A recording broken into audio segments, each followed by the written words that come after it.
Ayúdame, pastor. Hoy con el pastor Jean-David La Rochelle. Espero estar pronunciándolo mejor, pastor. Buenos días. Iván, has mejorado muchísimo. Qué bueno. Has mejorado, no quiere decir que seas perfecto. Bendiga, buenos días. Buenos días, Jean-David La Rochelle. Vamos a ver si lo digo bien. Ahí vamos. ¿En dónde estás, pastor? ¿Dónde te encuentras? Me encuentro en Quito. Todavía espero los próximos días dar un salto a los Estados Unidos. Quizás en el próximo segmento a lo mejor me toque estar en vivo con ustedes ahí. Qué bueno. Uy, qué bien, pastor. Qué bueno, qué pastor. bien. Bien. ¿Cómo está Sí, Quito? qué ¿Qué honor, temperatura tenemos? ¿Qué hora tenemos? Tenemos la misma hora que actualmente con México, Perú, Colombia son las 9:16 de la mañana.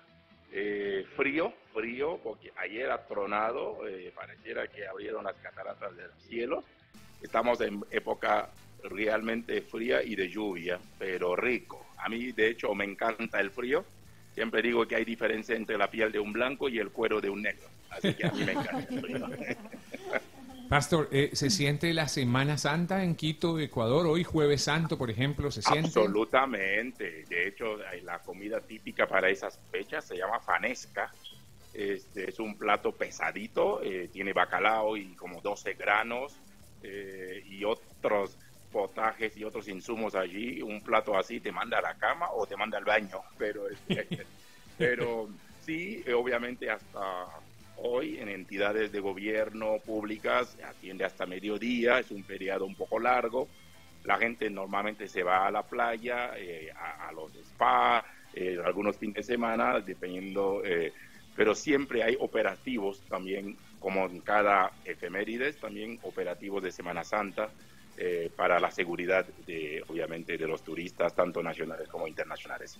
Mira qué bien, eso está bien, qué bueno por Ecuador, qué bueno por Quito, que conserven esas culturas, esas tradiciones, al menos por una semana. Siempre nosotros lo sabemos y lo decimos, ojalá sea todos los días santos, pero al menos la Semana Santa que sirva para la oración y para la reflexión. Bueno, entramos en materia, significado y mensaje de la cruz. Hay varias preguntas y obviamente muchas cosas por aprender, principalmente en este segmento de Ayúdame, Pastor. ¿Qué significa la cruz? ¿Qué significa la corona de espinas? El látigo, los clavos, la lanza, la caña con vinagre, el título INRI que siempre vemos ahí en la parte posterior de la cruz. Tantas cosas por aprender, querido pastor Jean-David La Rochelle, que por eso creamos este segmento de Ayúdame, Pastor. Así que vamos a prestar atenta nota a todo lo que nos traes para hoy. Hombre, muchísimas gracias. Realmente, como le decía Claudia, es un gran desafío, pero a la vez es un compromiso, porque cuando uno se acerca a un mensaje como esto, y tú acabas de mencionar que a veces momentos como estos solamente pensamos en Semana Santa, como que la Semana Santa nos pone un poco más ritualista, religioso, y cuando entendemos el verdadero mensaje que trae la cruz de Cristo, no solamente deberíamos predicar la cruz como el famoso culto de las 7 palabras los días viernes, deberíamos predicar la cruz todos los días. Viene a mi mente una estrofa de una canción que yo escuchaba muchísimo con los jóvenes estudiantes de México. El título de la canción era Tenemos Esperanza, pero hay una estrofa que siempre me ha llamado la atención. Decía, porque Él llevó la cruz de nuestras penas y saboreó la hiel de nuestros males, porque aceptó sufrir nuestra condena y así morir por todos los mortales. Por eso es que hoy tenemos esperanza. Por eso es que hoy luchamos con porfía. Por eso es que hoy miramos con confianza el porvenir. Cuando nos acercamos a la cruz, cuando podemos contemplar al crucificado y a la vez recibir o abrazar el proyecto de la cruz y el mensaje, pues hay que ponernos en una escena muy históricas. He tratado de dividir por lo menos algunas ideas en diferentes fragmentos para que podamos por lo menos captar en esencia y aún intentando contestar todos estos símbolos que mencionas, todos estos detalles de la cruz. Todo empieza a partir del ungimiento de Jesús en Betania. La primera parte sería hasta la entrada triunfar a Jerusalén. tú y yo conocemos la escena. En Marcos, Mateo y Juan mencionan esta historia donde aquella mujer le unge a Jesús con la colonia, una colonia que le valía 300 días de trabajo. Así que si pudiéramos poner esto en números o en dólares, era mucho dinero. Claro. Lo curioso es que aquella mujer que Juan en capítulo 12 le da nombre, dice que es María. Mateo y Marcos no dan el nombre, dice que fue en casa de Simón el leproso, dice Marcos. Juan dice que era en casa de ellos. Entonces el acto es tan noble cuando ya María o aquella mujer anticipa lo que Jesús va a llamar buena obra me ha hecho, porque ella se está anticipando para la sepultura, ya entiende el mensaje. Y luego Jesús hace su entrada triunfal, es como tú y yo lo hemos leído en los evangelios, y a partir de allí surge una segunda escena, ya es la preparación de la cena pascual. Jesús lava los pies de los discípulos, anuncia no solamente la negación de Pedro, también la traición de Judas, y más adelante se va al Monte de los Olivos y aún muy cerca del huerto de Getsemaní, donde ora, y en 3 momentos. Y de ahí viene un tercer momento antes de entrar prácticamente al mensaje y al significado. Yo quiero simplemente hacer algo histórico rapidito. El tercer momento se da el arresto de Jesús desde el huerto de Getsemaní. Y el arresto de Jesús va a tener 2 escenas. En primer lugar, se presenta ante Anás y Caifás, que su juicio era un juicio religioso. ¿Cuáles eran las acusaciones? Bueno, él violó el Sabbat y él también blasfema contra el templo diciendo que él va a destruir el templo y en 3 días lo va a reedificar. Obviamente no entendieron que hablaba del cuerpo del templo de sí mismo. Segunda escena del juicio, ya Jesús se presenta ante Pilato. Luego Pilato le manda con Herodes. Herodes le vuelve a mandar con Pilato. Ya es un juicio un poco más político. Lo primero fue religioso, pero lo segundo fue un juicio un poco más político. A partir de allí, ya sabemos cómo termina la historia. Sentencian a Jesús a muerte y a muerte de cruz. Y en toda esta, escena se van a dar detalles como lo que tú has estado mencionando a lo largo del programa, ¿no? Que si la corona de espina, el látigo, eran los elementos en sí de la crucifixión. Hay algunos de estos detalles que simplemente no porque tengan un mensaje específico, pero hay cosas que hay que rescatar de esto. En primer lugar, la corona de espinas era simplemente un material que no estaba hecho en sí de arbustos, sino un material, de hecho en el hebreo llamado suf, significa rojo, era un tipo de púa. Obviamente, mucho antes de llegar a la crucifixión o a todo ese, Jesús pasa por una serie de sinsabores. Le golpean, le cachetean, hay donde dice que hasta un sacerdote le dio como una bofetada, y la palabra bofetada no era una cachetada típica como la que manejamos. Era como que el término griego es rapis o rapisto, es decir, le pegó con un palo en la cara, prácticamente le desvió la nariz. Jesús empezaba a botar sangre desde allí. Y luego en el contexto de estos detalles que se vienen, la corona que meten en su cabeza era un símbolo de humillación al crucificado. El látigo como tal, como como lo vemos en la Biblia, como Jesús no era romano, el típico romano le hubieran dado simplemente 40 azotes menos 1. Pero Jesús, según los historiadores, le golpearon hasta cansarse los romanos. Es decir, no hay un número de latigazos que le dieron a Jesús. Algunos hasta dicen que pudo haber sido 300 latigazos. Pero este tipo de látigos era un material de cuero que normalmente tenía como 3 segmentos al final. Y obviamente tenía como unas bolitas más púa. Así que cada latigazo le rasgaba la piel de Jesús. Pero dicen que el látigo que fue confeccionado para azotar a Jesús tenía como 6 cuerditas extras. Y el término látigo es un término latín que se llama flagra o flagrum. De ahí surge la palabra flagelo o flagelar. Entonces, latigar a Jesús era era flagelarlo y tenía propósitos. Número uno, acelerar su muerte antes de llegar a la cruz. Número dos, que no tuviera mucha reacción a la hora de estar en la cruz, simplemente que podría morir en un 2x3. Pero también el tipo de castigo con látigo era hacerlo de tal manera que el reo pidiera la muerte.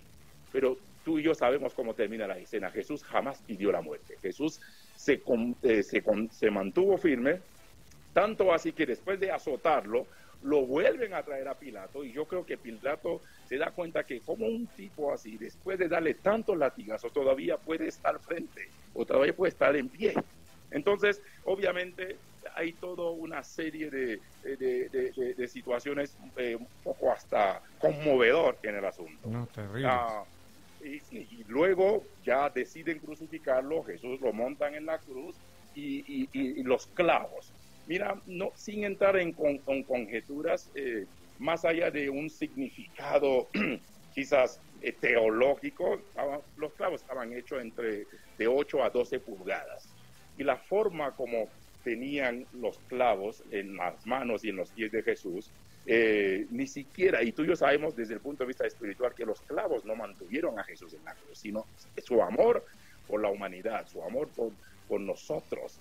En el caso de algunos presos, lo que hacían, aparte de clavar de las manos y los pies, había ciertas cuerdas que lo ponían bajo el sobaco, un poquito para mantenerlo todavía en la cruz y que no muriera de asfixia. Pero a Jesús no aplicaron esto con él.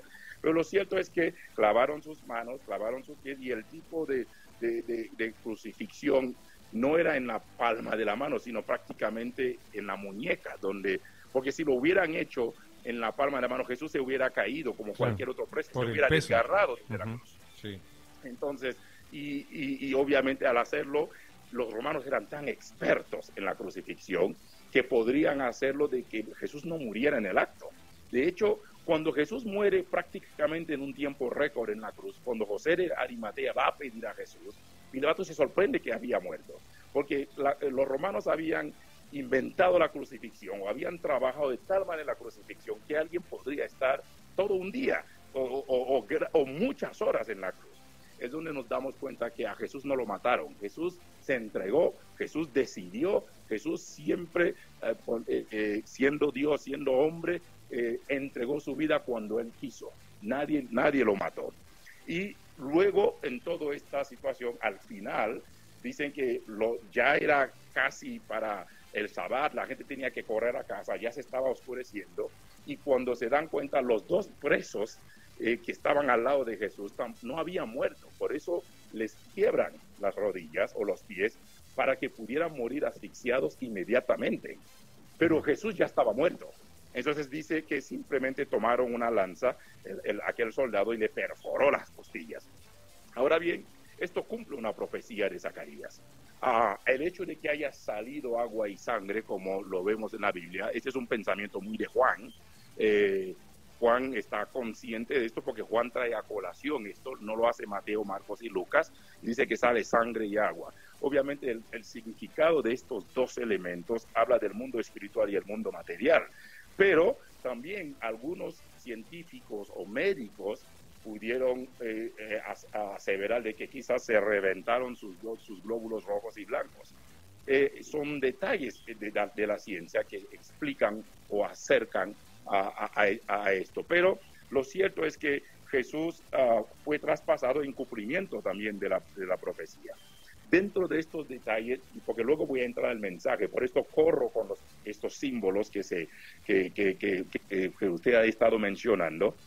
Durante la crucifixión y aún antes, en dos momentos a Jesús le dan de tomar algo amargo. En dos momentos, lo vemos claramente. La primera dice que lo probó y como que lo rechazó. Podríamos decir que se lo llevó a la boca, pero lo escupió. Y en el segundo momento, cuando él dice tengo sed, le lleva una esponja con vinagre y él no lo aceptó. Cualquiera de estos dos elementos eran elementos que podrían anestesiar o dormir al reo.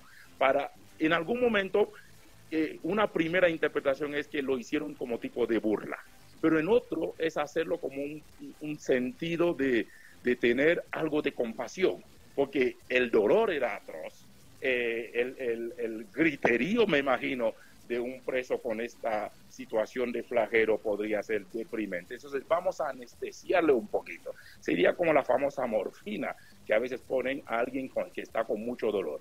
Pero Jesús quiere morir consciente. Jesús no quiere que lo adormezca. Jesús está consciente de la salvación que trae para la humanidad y Él quiere entregarse al 100%. Jesús no está buscando un atajo espiritual. Y es donde cualquiera de estos, en estos dos momentos y cualquiera de esas bebidas que le ofrecen, Jesús lo rechaza, porque Él está con la convicción de que a eso vino, para morir por la humanidad y reconciliarnos con Dios. Y al final, ya estando en la cruz, ponen el término, como que lo mencionaste, INRI. Obviamente, INRI es solamente el término latín. Habían escrito en 3 idiomas la misma expresión: Jesús de Nazaret, Rey de los Judíos. Y obviamente dice que estaba en hebreo, en griego y en latín. Más allá de buscarle las 4 patas al gallo y decir, bueno, si tiene algún... Yo trato de ver un mensaje muy interesante ahí. El hecho de que esté escrito en los idiomas conocidos, de hecho, más que el hebreo, era como un tipo de arameo en el tiempo de Jesús. Es decir, los 3 idiomas o los idiomas hablados en aquel entonces estaban presentes. El mensaje es que toda la humanidad, ustedes y yo, estuvimos en la muerte de Jesús. Fuimos partícipes de la muerte de Jesús. Ahora, que lo habían puesto... Quizás hay 2 cosas que Pilato tenía en mente al hacerlo. Número 1, para algunos era simplemente burlarse de él. Por eso cuando Pilato decide que se ponga eso, le dice, no pongas que él es el rey de los judíos, más bien ponga que él dijo que es el rey de los judíos.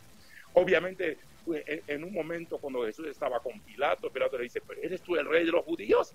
Y Jesús le dice, pues tú lo has dicho.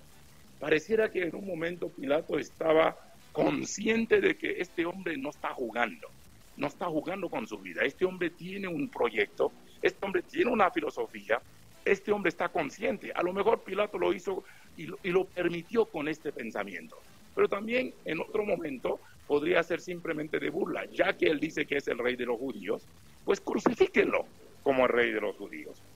Ahora bien, Iván, si entráramos a un mensaje ya para cerrar, quizás aterrizar, a mí el mensaje de la cruz debe seguir en auge, y me atrevo hasta que nos encontremos con el Señor.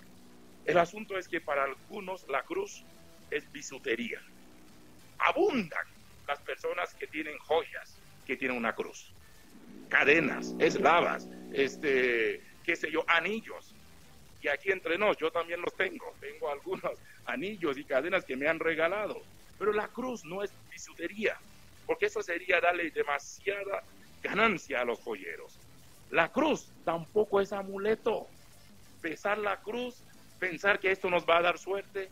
Vemos futbolistas de nuestros continentes que antes de entrar a la cancha hacen el signo de la cruz y para cómo a veces su equipo pierde. O sea, para algunos la cruz es amuleto. Otros, simplemente la cruz es talismán. Para otros la cruz es símbolo de piedad. En los bautizos, en las bodas, en los funerales, en las capillas, en las iglesias, en los cementerios, siempre hay una cruz. ¿De qué sirve tener la cruz en la iglesia si Cristo o si el crucificado no está en nosotros?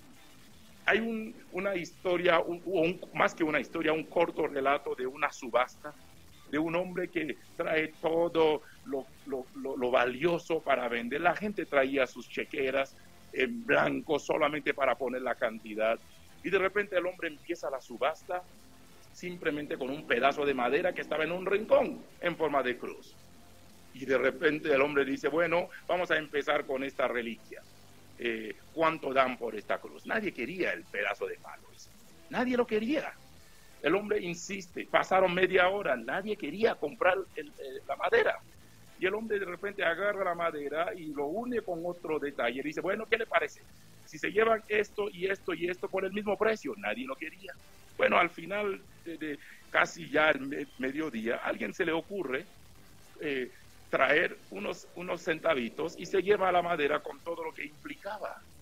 Pero curiosamente el hombre continuó la subasta, la gente compró, pero cuando el hombre sale y está en la entrada principal, se da cuenta de que quien había adquirido ese pedazo de madera, ese pedazo de cruz con los demás utensilios, dejó el pedazo de cruz ahí en la puerta. Y el hombre simplemente agarra la cruz y dice, bueno, solo había que añadirle algo, porque la gente solo quiere la cruz si se le añade algo. Y yo creo que tristemente a veces caemos en eso. Venimos ofreciendo la cruz en la iglesia, pero con regalos. Venimos ofreciendo la cruz simplemente con cositas, con actividades y con activismo. Pero lo curioso es que la gente termina de llevar las cosas, pero dejan la cruz.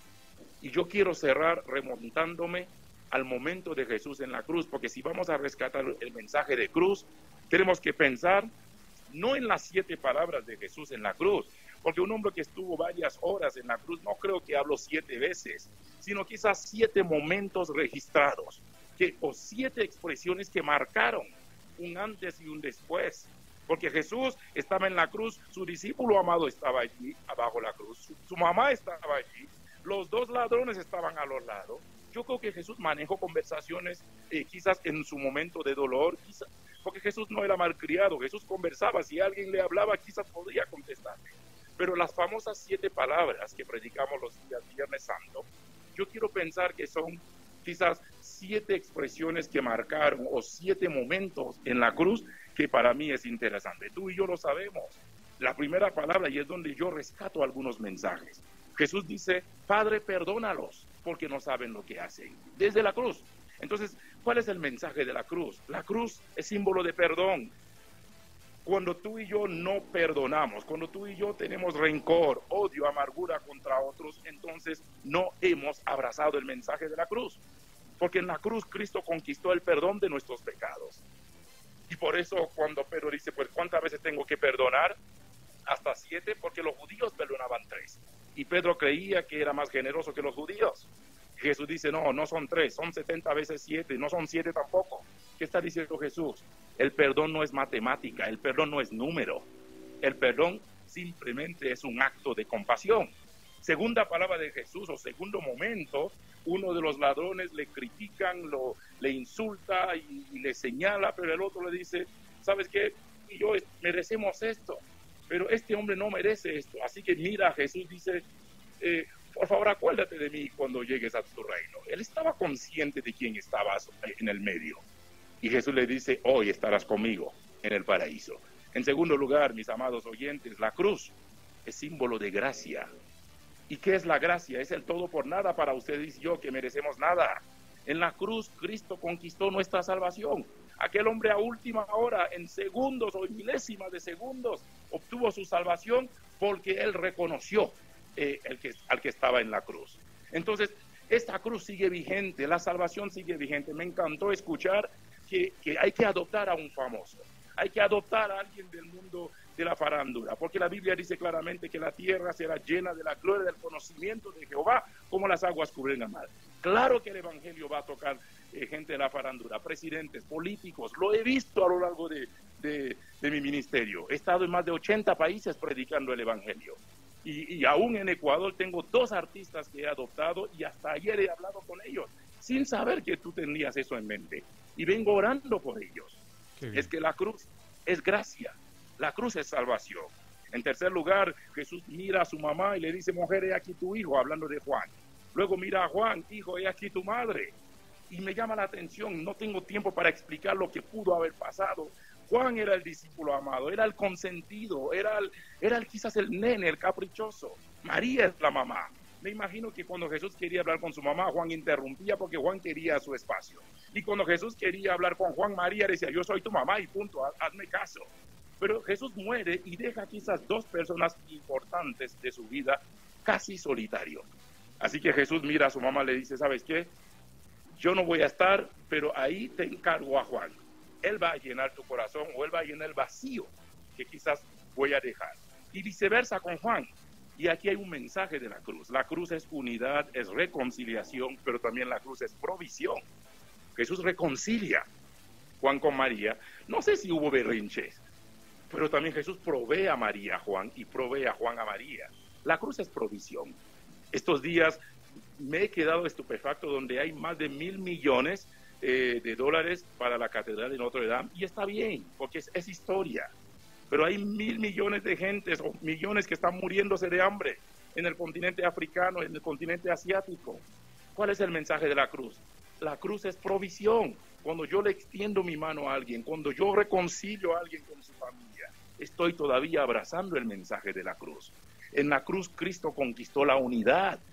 Por eso cuando las iglesias no se unen, las iglesias marcan imperio y no piensan en el reino de Dios, no han entendido el mensaje de la cruz, porque Jesús oró por la unidad. La cruz es unidad también. En su cuarto momento Jesús grita: Padre, ¿por qué? Dios mío, ¿por qué me has desamparado? Jesús no llora porque Judas le traiciona. No hace berrinche porque Pedro le niega 3 veces. No hace escarnio porque los discípulos le abandonaron y porque le insultaron. Pero Jesús clamó por la presencia de Dios. Y el mensaje de cruz es esto: la cruz es símbolo de comunión con Dios. ¿Cuántas veces hemos faltado a Dios? No hemos buscado su rostro como antes. ¿Cuántas veces hemos dejado de lado nuestro tiempo y nuestra vida devocional? Porque no es lo mismo. Hay tiempo devocional, pero hay gente que tiene tiempo devocional, pero no tienen vida devocional. Pero la cruz es comunión con Dios. Cristo conquistó el corazón de Dios. ¿Cuántas veces no leemos la Biblia? Pasamos días sin ir a la iglesia, o semanas, o meses, o no cumplimos las disciplinas espirituales. Pero cuando volvemos al mensaje de la cruz, nos damos cuenta que la cruz es comunión. Por eso la cruz sigue vigente. La cruz no es solo Semana Santa. La cruz sigue en mero siglo XXI. Quinta expresión de Jesús, dice: tengo sed. Me llama esta parte mucho la atención de Jesús, porque Jesús es tan humano y la cruz es humildad. Él reconoce su humanidad, y yo he aprendido que mientras más humano, más divino. Jesús nos muestra que también el mensaje de la cruz es evitar y conquistar el orgullo. Jesús, el Hijo de Dios, tiene sed. Eso nos muestra, porque Jesús, vemos en escenas donde comía, bebía, dormía, ahora dice: tengo sed. Esto es parte de la humanidad de Jesús. Es que la cruz es esto, mi querido Iván. La cruz es humildad. Y la humildad no tiene que ver con la condición material que uno viva. Conozco gente pudiente en el mundo y son humildes, pero conozco gente pobre en el mundo y son arrogantes. La humildad no tiene que ver con la condición material. La humildad es saber quién soy yo, qué puedo hacer, qué no puedo hacer. La humildad es reconocer que todo lo que soy, que todo lo que tengo es por pura gracia y misericordia de Dios. Y Jesús en la cruz también nos da un mensaje de humildad. ¿Cuántas veces vivimos orgullosos de lo que somos, de lo que tenemos? Quizás de nuestros recursos, de nuestros bienes, hasta podemos enorgullecernos de nuestra doctrina, de nuestro concilio, de nuestra denominación, y estamos lejos de entender el mensaje de la cruz. Ya para cerrar y aterrizar con esto, Jesús en su sexto momento habla: consumado es. Y obviamente me encanta el término griego, tetelestai. Ya lo hice, ya lo hice, ya lo hice. Y para mí la cruz es símbolo de vida eterna. Cristo conquistó la muerte. Nadie lo mató, Él se entregó. A pesar de que le quisieron dar algo para adormecerlo, para quizás hacerlo delirar, pareciera que Jesús estuviera diciendo: no me presto para los espectáculos. La cruz es vida eterna. La cruz es conquistar la muerte. Claro que todos vamos a pasar la muerte, pero cuando llegue nuestro momento tenemos que decir como Cristo, como lo dijo Pablo: consumado es, ya lo hice. Y esa connotación es cuando tú mandas a tu hijo a hacer un mandado en la tienda y el hijo regresa y dice: papi, tetelestai, ya lo hice. Por eso cuando muchas veces oramos a Dios, oramos en futuro. Decimos: Señor, bendíceme, y el Señor dice: ya lo hice. Señor, sáname, ya lo hice. Señor, dame esto, ya lo hice. Tetelestai. Y esta palabra es tan rica en contenido que si lo entendiéramos bien, nuestras oraciones cambiarían. Y por último, Jesús, ya para finalizar ese periodo, dice: Padre, en tus manos encomiendo mi espíritu. La cruz es seguridad. La cruz es seguridad eterna. Jesús estaba consciente. Fíjate cómo empieza su oración: Padre, perdónalo. Y termina con: Padre, en tus manos encomiendo mi espíritu. Y ese término padre habla de identidad, habla de relación, habla de cercanía, habla de compenetrarse. No se dirigió a él como simplemente un personaje, no, se dirigió a él como papá. Y cuántas veces esa confianza, esa seguridad de pedir algo a papá, sabiendo que el buen padre nos va a conceder. Mi querido Iván, este es el mensaje que tenemos que recuperar en momentos como estos. Estos quizás 7 principios, 7 elementos o 7 acercamientos a la cruz siguen siendo vigentes para nuestro siglo XXI. No solamente la semana de Pascua, no solamente en Semana Santa, no solamente predicar la cruz un jueves o un viernes santo. El mensaje de la cruz sigue trascendiendo, el mensaje de la cruz sigue vigente, el mensaje de la cruz sigue siendo el mensaje que se debe predicar y que la gente tiene el privilegio de escuchar, de abrazar la cruz sin que sea acompañado de algo. Porque a veces entregamos la cruz con cosas extra. Nuestras iglesias están repletas de actividades. Hagamos un té evangelístico, un fútbol evangelístico. Lo cierto es que la gente se lleva el té, el fútbol, la comida y la pachanga, pero dejan la cruz. Yo creo que no podemos diluir el mensaje de la cruz. No podemos menospreciar, no podemos pisotear el mensaje de la cruz. Así que creo que tenemos que tener en cuenta que este es el mensaje que nos salvó, este es el mensaje que marcó la historia, este es el mensaje que nos permite aún tener un programa como Conquista la Mañana, donde estamos atrapando almas para Cristo. Y si vamos a atrapar almas para Cristo, la cruz sigue siendo el mensaje. Qué tremendo, pastor. Definitivamente una gran enseñanza. Estoy seguro que estamos recibiendo todos los que escuchamos este Ayúdame Pastor de hoy tan especial. Yo diría que todos los Ayúdame Pastor son muy importantes y son especiales. A este le pongo un asterisco muy importante porque trae una enseñanza impresionante de lo que significa, el significado de la cruz, sin duda alguna, de las palabras de Jesús en esa cruz, lo que significan, qué enseñanza, qué aprendizaje, sin duda alguna. Y doy gracias a Dios por tu vida, Pastor Jean-David Larochelle, por esto, porque de verdad que es un verdadero aporte para nosotros los que queremos caminar en Cristo Jesús, aprender un poco más de Él y ponerlo en práctica, vivir de una manera genuina, real, el cristianismo.